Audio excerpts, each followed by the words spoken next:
हरे कृष्णा। जय श्री हरि। ओम नमः शिवाय। मैं हूँ वामिका और आप सभी का हमारे चैनल आध्यात्मिक सागर में हार्दिक स्वागत है। आप सभी का दिन शुभ और मंगलमय हो और कान्हा जी की कृपा से आप सभी को सुख और आनंद की प्राप्ति हो। आज आप सुनेंगे मार्गशीर्ष मास महात्म्य का अध्याय 26।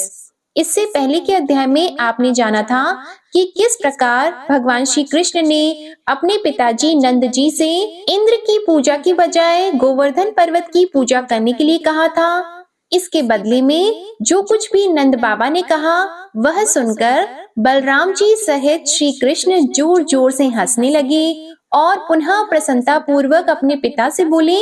श्री कृष्ण ने कहा, हे तात, आज मैंने आपके मुख से बड़ी विचित्र और अद्भुत बात सुनी है। इसका कहीं भी निरूपण नहीं किया गया है कि इंद्र से वृष्टि होती है। आज आपके मुख से अपूर्व नीति वचन सुनने को मिला है। सूर्य से जल उत्पन्न होता है और जल से शस्य एवं वृक्ष उत्पन्न होते और बढ़ते हैं। उनसे अन्न और फल पैदा होते हैं और उन अन्नों और फलों से जीवधारी जीवन निर्वाह करते हैं। ईश्वर की इच्छा से ही जल आदि का आविर्भाव होता है, उसमें कोई बाधा नहीं पड़ती। हे तात, भूत, वर्तमान और भविष्य तथा महान, शुद्र एवं मध्यम जिस कर्म का विधाता ने निरूपण किया है उसका कौन निवारण कर सकता है। ईश्वर की आज्ञा से ही ब्रह्मा जी ने संपूर्ण चराचर जगत का निर्माण किया है। पहले भोजन की व्यवस्था होती है, उसके बाद जीव प्रकट होता है। बारंबार ऐसा होने से ही इस नियत व्यवस्था को स्वभाव कहते हैं। जिनके आदेश से जगत के प्राण स्वरूप समीर सदा तीनों लोकों में बहते रहते हैं। उत्तम प्रभा के धाम सूर्य समस्त भूगोल का भ्रमण करते हुए तपा करते हैं। अग्नि जलाती है, मृत्यु समस्त जंतुओं में संचरित होती है और वृक्ष समय अनुसार फूल एवं फल धारण करते हैं। जिनकी आज्ञा से समुद्र अपने स्थान पर विद्यमान रहते हैं और तत्काल ही नीचे नीचे निमग्न हो जाते हैं। उन परमेश्वर का ही आप भक्ति भाव से भजन कीजिए। इंद्र क्या कर सकता है? ऐसे परमात्मा के रहते हुए इंद्र की पूजा विडंबना मात्र है। हे नारद, यों कहकर श्री कृष्ण चुप हो गए। उस समय सभा में बैठे हुए महर्षियों ने भगवान की भूरी भूरी प्रशंसा की। नंद के शरीर में रोमांच हो आया। वे हर्ष से उत्फुल्ल होकर सभा में बैठे बैठे नेत्रों से अश्रु बहाने लगे। मनुष्य यदि अपने पुत्रों से पराजित हो तो वे आनंदित ही होते हैं। श्री कृष्ण की आज्ञा मानकर नंद जी ने स्वस्ति वाचन किया और एक एक कर सभी ब्राह्मणों एवं मुनियों का वरण किया। उन्होंने आदर पूर्वक गिरिराज गोवर्धन की, समागत मुनीश्वरों की, विद्वान ब्राह्मणों की तथा गौओं और अग्नि की सानंद पूजा की। पूजा की समाप्ति होने पर उस यज्ञ महोत्सव में नाना प्रकार के वाद्यों का तुमुल नाद होने लगा। जय जयकार के शब्द, शंख ध्वनि एवं हरि नाम कीर्तन होने लगे। मुनिवर गर्ग ने वेदों के मंगल कांड का पाठ किया। बंदी जनों में श्रेष्ठ डिंडी, जो कंस का प्रिय सचिव था, सामने खड़े होकर उच्च स्वर से मंगलाष्टक का पाठ करने लगा। श्री कृष्ण गिरिराज के निकट जाकर दूसरी मूर्ति धारण करके बोले, मैं साक्षात गोवर्धन पर्वत हूँ और तुम लोगों की दी हुई भोज्य वस्तुएं खा रहा हूँ, तो मुझसे वर मांगो। उस समय श्री कृष्ण ने नंद से कहा, पिताजी, सामने देखिए, गिरिराज प्रकट हुए हैं, इनसे वर मांगिए, आपका कल्याण होगा। तब गोपराज ने हरि दास्य और हरि भक्ति का वर मांगा। परोसी हुई सामग्री खाकर और वर देकर गिरिराज अदृश्य हो गए। मुनींद्रों और ब्राह्मणों को भोजन कराकर गोपराज ने बंदीजनों, ब्राह्मणों और मुनियों को धन दिया। इसके बाद आनंद युक्त नंद बलराम और श्री कृष्ण को आगे करके सपरिवार अपने घर को गए। उन्होंने बंदी डिंडी को वस्त्र, चांदी, सोना, श्रेष्ठ घोड़ा, मणि तथा नाना प्रकार के भक्ष्य पदार्थ दिए। मुनि और ब्राह्मण बलराम तथा श्री कृष्ण की स्तुति एवं नमस्कार करके चले गए। समस्त अप्सराएं, गंधर्व और किन्नर भी अपने अपने स्थान को पधारे। उस महोत्सव में आए हुए राजा और संपूर्ण गोप भी श्री कृष्ण को सादर नमस्कार करके वहां से विदा हो गए। इसी समय यज्ञ भंग हो जाने से अपनी अनेक प्रकार की निंदा सुनकर इंद्र कुपित हो उठे। उनके होठ फड़कने लगे। उन्होंने मरुद्र गणों और मेघों के साथ तत्काल ही रथ पर आरूढ़ होकर मनोहर नंद नगर वृंदावन पर आक्रमण किया। फिर युद्ध शास्त्र में निपुण समस्त देवता भी हाथों में अस्त्र शस्त्र लिए रोष पूर्वक रथ पर आरूढ़ होकर उनके पीछे पीछे गए। वायु की सनसनाहट, मेघों की गड़गड़ाहट और सेना की भयानक गर्जना से सारा नगर कांप उठा। नंद को भी बड़ा भय हुआ, परंतु वे नीति में निपुण थे, अतः अपनी पत्नी तथा सेवक गणों को पुकारकर निर्जन स्थान में ले जाकर शोक से कातर होकर बोले। नंद जी ने कहा, हे यशोदे, हे रोहिणी, इधर आओ और मेरी बात सुनो। तुम लोग बलराम और कृष्ण को व्रज से दूर ले जाओ। भय से व्याकुल बालक बालिकाएं और स्त्रियां भी दूर चली जाएं।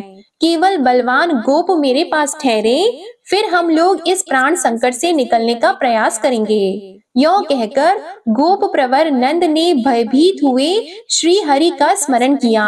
उनके दोनों हाथ जुड़ गए, भक्ति से मस्तक झुक गया और वे काण्व शाखा में कहे गए स्तोत्र के द्वारा श्री शचीपति इंद्र की स्तुति करने लगे। नंद जी बोले, इंद्र, सुरपति, शक्र, अदितिज, पवनाग्रज, सहस्त्राक्ष, भगांग, कश्यपापज, विडौजा, शुनासीर, मरुतवान, पाकशासन, जयंत जनक, श्रीमान, शचीश, दैत्यसूदन, वज्रहस्त, कामसखा, गौतमी व्रतनाशन, वृत्रहा, वासव, दधीची देह भिक्षुक, जिष्णु, वामन भ्राता, पुरुहुत, पुरंदर, दिवसपति, शतमख, सुत्रामा, गोत्रभिद, विभु, लेखर्षव, बलाराती, जम्बभेदी, सुराश्रय, संक्रंदन, दुष्वच्यवन, तुराषाढ़, मेघवाहन, आखंडल, हरि, हय, नमुची प्राणनाशन, वृद्धश्रवा, वृष एवं दैत्य दर्प निषूदन, ये 46 नाम निश्चय ही समस्त पापों का नाश करने वाले हैं। जो मनुष्य कौथुमी शाखा में कहे गए इस स्तोत्र का प्रतिदिन पाठ करता है, उसकी बड़ी से बड़ी विपत्ति में इंद्र वज्र हाथ में लिए रक्षा करते हैं। उसे अतिवृष्टि, शिलावृष्टि तथा भयंकर वज्रपात से भी कभी भय नहीं होता, क्योंकि स्वयं इंद्र उसकी रक्षा करते हैं। हे नारद, जिस घर में यह स्तोत्र पढ़ा जाता है और जो पुण्यवान पुरुष इसे जानता है, उसके घर पर कभी भी आकाश से बिजली नहीं गिरती और न ही ओले या पत्थर बरसते हैं। भगवान श्री नारायण कहते हैं, नंद के मुख से इस स्तोत्र को सुनकर मधुसूदन श्री कृष्ण कुपित हो गए। वे ब्रह्म तेज से प्रज्वलित हो रहे थे। उन्होंने पिता से यह नीति की बात कही, तात, आप बड़े डरपोक हैं, किसकी स्तुति करते हैं? कौन है इंद्र?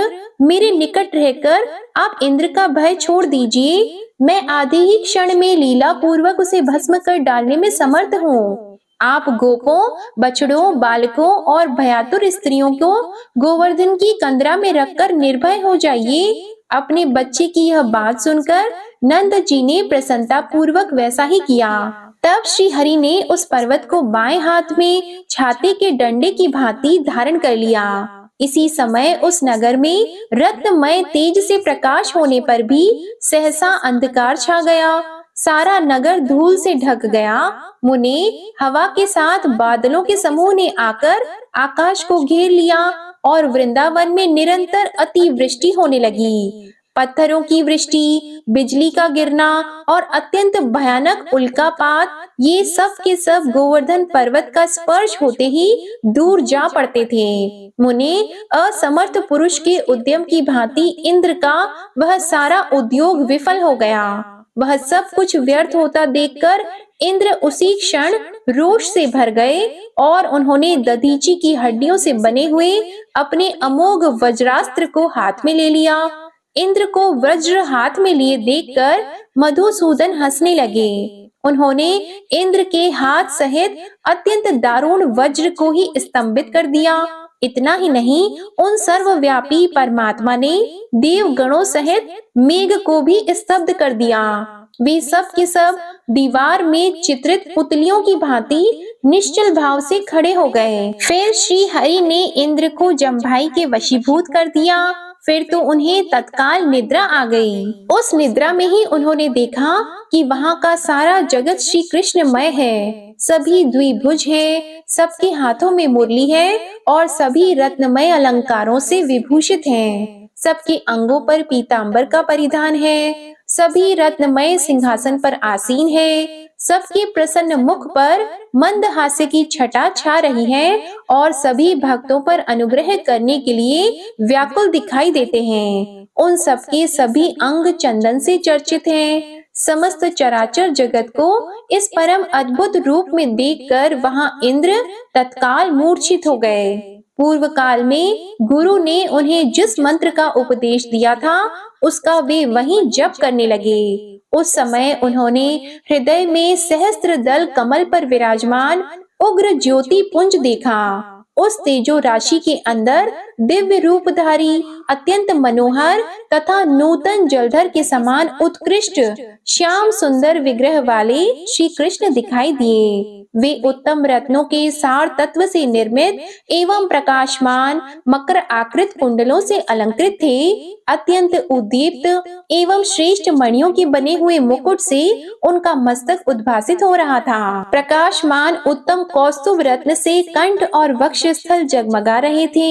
मणि निर्मित केयूर, कंगन और मंजीर से उनके हाथ पैरों की बड़ी शोभा हो रही थी। भीतर और बाहर समान रूप में ही देखकर परमेश्वर श्री कृष्ण का उन्होंने स्तवन किया अर्थात स्तुति की। इंद्र बोले, जो अविनाशी पर ब्रह्मा ज्योति स्वरूप सनातन गुणातीत निराकार स्वेच्छामय और अनंत हैं, जो भक्तों के ध्यान और आराधना के लिए नाना रूप धारण करते हैं, युग के अनुसार जिनके श्वेत रक्त पीत और श्याम वर्ण है, सत्य युग में जिनका स्वरूप शुक्ल तेजोमय है तथा उस युग में जो सत्य स्वरूप है, त्रेता युग में जिनकी अंग कांति कुमकुम के समान लाल है और जो ब्रह्म तेज से जाज्वल्यमान रहते हैं, द्वापर युग में जो पीत कांति धारण करके पीतांबर से सुशोभित होते हैं, कलयुग में कृष्ण वर्ण होकर कृष्ण नाम धारण करते हैं।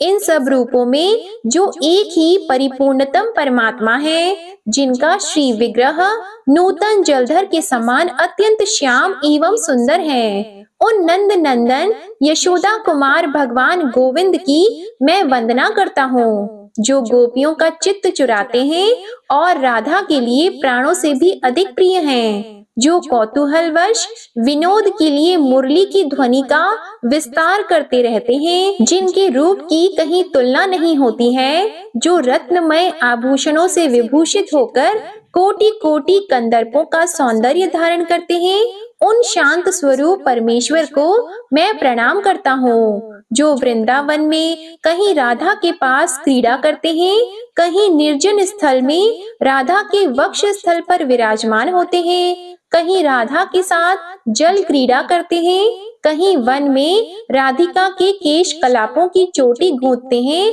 कहीं राधिका के चरणों में महावर लगाते हैं, कहीं राधिका के चबाए हुए तांबूल को सानंद ग्रहण करते हैं, कहीं बांके नेत्रों से देखती हुई राधा को स्वयं निहारते हैं, कहीं फूलों की माला तैयार करके राधिका को अर्पित करते हैं, कहीं राधिका के साथ रास मंडल में जाते हैं, कहीं राधिका की दी हुई माला को अपने कंठ में धारण करते हैं, कहीं गोपांगनाओं के साथ विहार करते हैं, कहीं राधा को साथ लेकर चल देते हैं और कहीं उन्हें भी छोड़कर चले जाते हैं, जिन्होंने कहीं ब्राह्मण पत्नियों के दिए हुए अन्न का भोजन किया है और कहीं बालकों के साथ ताड़ का फल खाया है, जो कहीं आनंद पूर्वक गोप किशोरियों के चित्त चुराते हैं, कहीं ग्वाल बालों के साथ दूर गई हुई गौवों को आवाज देकर बुलाते हैं, जिन्होंने कहीं कालिया नाग के मस्तक पर अपने चरण कमलों को रखा है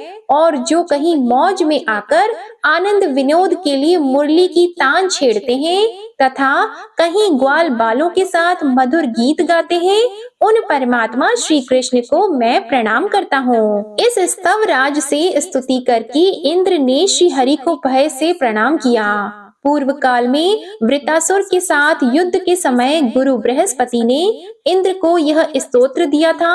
सबसे पहले श्री कृष्ण ने तपस्वी ब्रह्मा को कृपा पूर्वक एकादशाक्षर मंत्र, सब लक्षणों से युक्त कवच और यह स्तोत्र दिया था। फिर ब्रह्मा ने पुष्कर में कुमार को, कुमार ने अंगिरा को और अंगिरा ने बृहस्पति को इसका उपदेश दिया था। इंद्र द्वारा किए गए इस स्तोत्र का जो प्रतिदिन भक्ति पूर्वक पाठ करता है, वह इस लोक में श्री हरि की सुदृढ़ भक्ति और अंत में निश्चय ही उनका दास्य सुख प्राप्त कर लेता है। जन्म, मृत्यु, जरा, व्याधि और शोक से छुटकारा पा जाता है और स्वप्न में भी कभी यमदूत तथा यमलोक को नहीं देखता। भगवान नारायण कहते हैं, इंद्र का वचन सुनकर भगवान लक्ष्मी निवास प्रसन्न हो गए और उन्होंने प्रेम पूर्वक उन्हें वर देकर उस पर्वत को वहां स्थापित कर दिया। श्री हरि को प्रणाम करके इंद्र अपने गणों के साथ चले गए और फिर गुफा में छिपे हुए लोग वहां से निकलकर अपने घर को गए। उन सब ने श्री कृष्ण को परिपूर्णतम परमात्मा माना। ब्रजवासियों को आगे करके श्री कृष्ण अपने घर को गए। नंद के संपूर्ण अंगों में रोमांच हो आया। उनके नेत्रों में भक्ति के आंसू भर आए और उन्होंने सनातन पूर्ण ब्रह्मा स्वरूप अपने उस पुत्र का स्तवन किया। नंद जी बोले, जो ब्राह्मणों के हितकारी, गौओं तथा ब्राह्मणों के हितैषी तथा समस्त संसार का भला चाहने वाले हैं, उन सच्चिदानंदमय गोविंद देव को बारंबार नमस्कार है। प्रभु, आप ब्राह्मणों का प्रिय करने वाले देवता हैं, स्वयं ही ब्रह्मा और परमात्मा हैं, आपको नमस्कार है। आप अनंत कोटि ब्रह्मांड धामों के भी धाम हैं, आपको सादर नमस्कार है। आप मत्स्य आदि रूपों के जीवन तथा साक्षी हैं। आप निर्लिप्त, निर्गुण और निराकार परमात्मा को नमस्कार है। आपका स्वरूप अत्यंत सूक्ष्म है, आप स्थूल से भी अत्यंत स्थूल हैं। सर्वेश्वर, सर्वरूप तथा तेजोमय हैं, आपको नमस्कार है।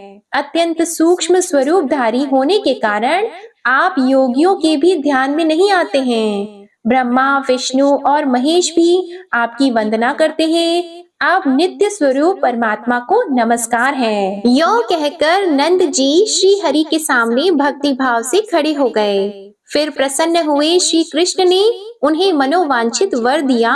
इस प्रकार नंद के द्वारा किए गए स्तोत्र का जो भक्ति भाव से प्रतिदिन पाठ करता है, वह शीघ्र ही श्री हरि की सुदृढ़ भक्ति और दास्य भाव प्राप्त कर लेता है। जब द्रोण नामक वसु ने अपनी पत्नी धरा के साथ तीर्थ में तपस्या की, तब ब्रह्मा जी ने उन्हें यह परम दुर्लभ स्तोत्र प्रदान किया था। सौभरी मुनि ने पुष्कर में संतुष्ट होकर ब्रह्मा जी को श्री हरि का षडक्षर मंत्र तथा सर्व रक्षण कवच प्रदान किया था।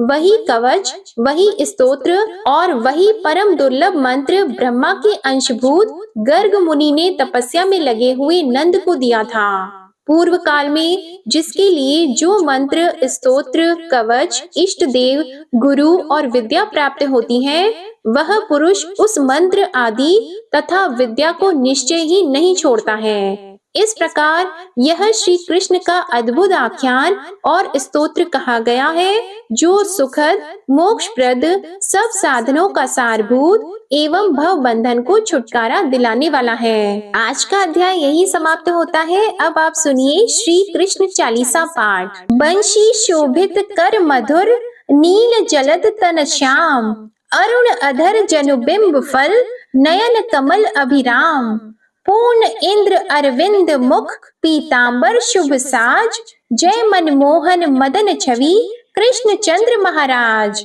जय यदुनंदन, जय जगवंदन, जय वसुदेव देवकी नंदन, जय यशोदा सुत नंद दुलारे, जय प्रभु भक्तन की दृग तारे। जय नट नागर नाग नथैया, कृष्ण कन्हैया धेनु चरैया। पुनि नख पर प्रभु गिरिवर धारो, आओ दीनन कष्ट निवारो।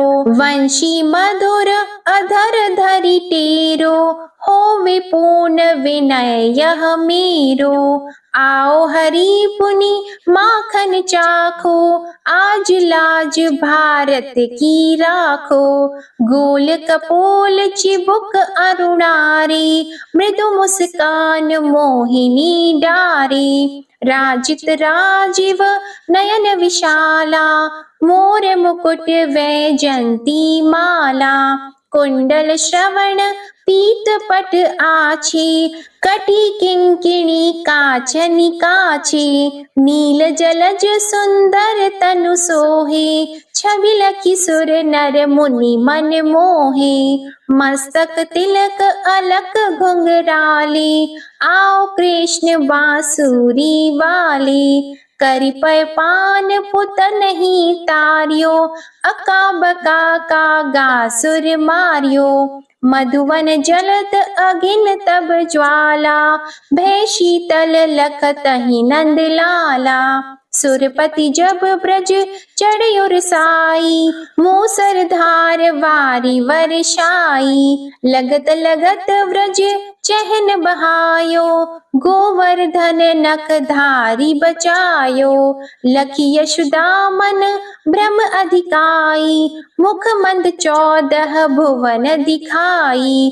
दुष्ट कंस अति उधम मचायो, कोटि कमल जब फूल मंगायो। नाथी कली यहीं तब तुम लीन है, चरण चिन्ह दे निर्भय कीन है। करि गोपिन संग रास विलासा, सबकी पूर्ण करि अभिलाषा। केतिक महा असुर संहार्यो, कंसहि केस पकड़ी दे मार्यो। मात पिता की बंदी छुड़ाई, उग्रसेन कह राज दिलाई। महिषी मृतक छहो सुत लायो, मातु देव की शोक मिटायो। भौमासुर मुर दैत्य सहारी, लाए 8 सहस कुमारी। देवी मही तृण चीर सहारा, जरा सिंधु राक्षस कहि मारा। असुर बकासुर आदिक मारियो, भक्तन के तब कष्ट निवार्यो। दीन सुदामा की दुख टारियो, तंदुल 3 मूठ मुख डारियो। श्री कृष्ण चालीसा समाप्त होती है। प्रेम से बोलिए भगवान श्री कृष्ण की जय। आज की कथा पसंद आए तो वीडियो को लाइक करिएगा, शेयर करिएगा, कमेंट में भगवान श्री कृष्ण की जय लिखिएगा और चैनल को भी सब्सक्राइब करिएगा। जय श्री कृष्णा।